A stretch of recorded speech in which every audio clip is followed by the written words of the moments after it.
नमस्कार दोस्तों, हमारे चैनल में आप सबका स्वागत है। हमारे YouTube चैनल का नाम है रोज़ मस्ती।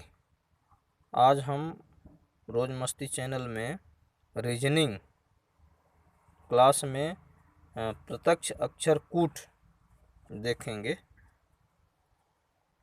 प्रत्यक्ष अक्षर कूट के अंतर्गत शब्द के अक्षरों को क्रमिक रूप से प्रत्यक्ष रूप से कूटित करते हैं।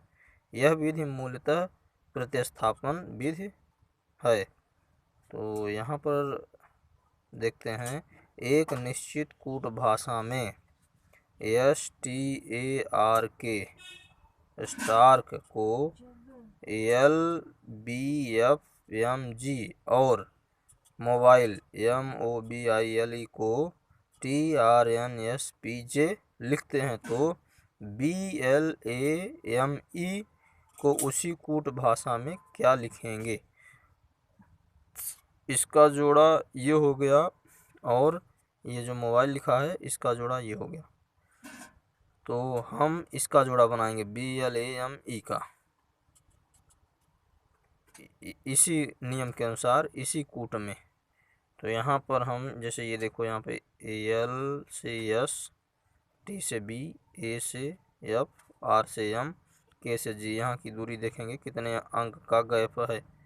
ठीक इसी प्रकार ये मोबाइल जो लिखा है MOBILE, इसका ये है TRNSPJ, ये TRNSPJ। तो अब हमें लिखना किसका है, BLAME का। तो हम यहाँ रफ में हल किए हैं, आप लोगों को इसमें बताने में ज़्यादा सहूलियत होगी। अब A से Z तक 26 अंक होते हैं और ये 26 अंक में ही सारे क्वेश्चन आते हैं। A से Z तक के 26 अंकों में ही सारे क्वेश्चंस आते हैं। तो A से Z तक हम ऐसे क्रम बाई क्रम लिख लेते हैं। इसके बाद यहाँ पर इसको हल करते हैं जब, तो हमारा क्वेश्चन है BLAME को लिखना है, इसका जोड़ी बनाना है BLAME का। तो यहाँ पर हमने इसका ये बनाया है, देखो इसका MOBILE मोबाइल का ये हो गया। तो इसके बीच की दूरी 7 है और O से N की 1, B से R की 16, I से S की 10 और L से P की 4 और E से J की 5। तो ठीक इसी प्रकार अब यही मतलब गैप हमारे इसमें होना चाहिए। तो देखिए ये 16, B से R 16 है, तो इधर भी हमारे B से R 16, L से P की दूरी जो है वो 4 है, इसमें भी इधर L से P की दूरी 4 है, तो ये हमारा L से 4 हो गया। इधर A से F 5, क्योंकि इधर E से J 5 है और इधर भी E से J 5 और M से T की दूरी 7 है, तो यहाँ भी M से T की दूरी ये 7 है। तो ये हमारा जोड़ा बन गया M से T, ये M से T, A से F 5, L से P 4, L से P ये 4 हो गया।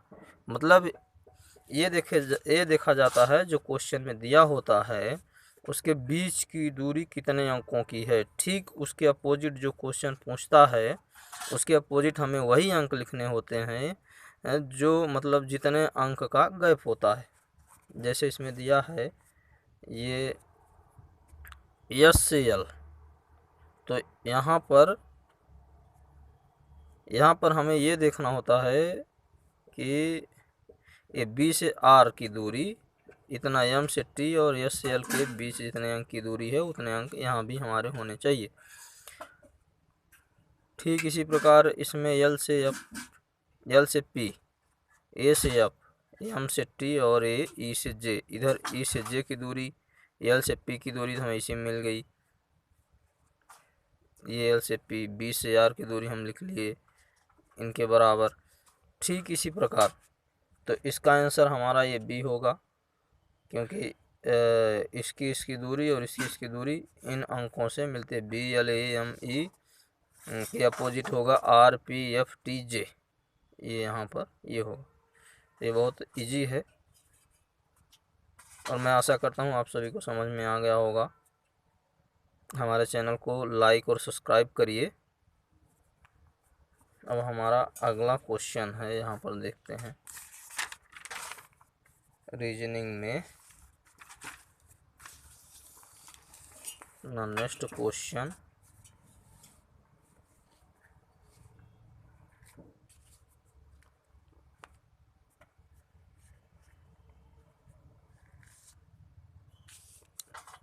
ये एक निश्चित कोड भाषा में HEEP शिप को GAXXR और BELAT को HPXTN लिखा जाता है, तो उसी कोड भाषा में SLAT को कैसे लिखा जा सकता है। तो ठीक जो हमने पिछले प्रश्न में बताया, ठीक उसी प्रकार इसके और इसके बीच यस और जी के बीच, यहाँ पर दिया यस और जी के बीच जितनी अंक का गैप होगा, ठीक बी से एच उतना ही है, कोई डाउट नहीं है। तो इसी प्रकार ये हमारा SLAT के ई के बीच जो गैप होगा, इनके बराबर जो गैप आएगा जिस अल्फ़ाबेट पे, वही गैप इसके SLATE इनके अपोजिट ये जो अंक आ रहे हैं, तो इनके और इनके बीच जो गैप है सेम इनके गैप भी उतने होंगे। तो ये हमारा आंसर इसमें ए आएगा, ये, क्योंकि AGPTNX, तो इसके SLATE के विपरीत हम GPTNX लिखते हैं। आएगा इसके यस के सामने जी आएगा, एल के सामने पी आएगा, ए के सामने टी आएगा और टी के सामने एन आएगा, ई के सामने एक्स आएगा। तो इस प्रकार हम इसको हल कर लेते हैं। यहाँ पे ये हल किया गया है, तो ये बहुत इजी है, ये सवाल बहुत इजी हैं और रीजनिंग भी बहुत इजी है। कुछ लोग डरते हैं कि बहुत कठिन है, नहीं आएगा, लेकिन ऐसा कुछ नहीं है, बहुत इजी है। यदि आदमी समझता है तो सब हल हो जाता है। आप हमारे YouTube चैनल को सब्सक्राइब कर दीजिए और लाइक कर दीजिए।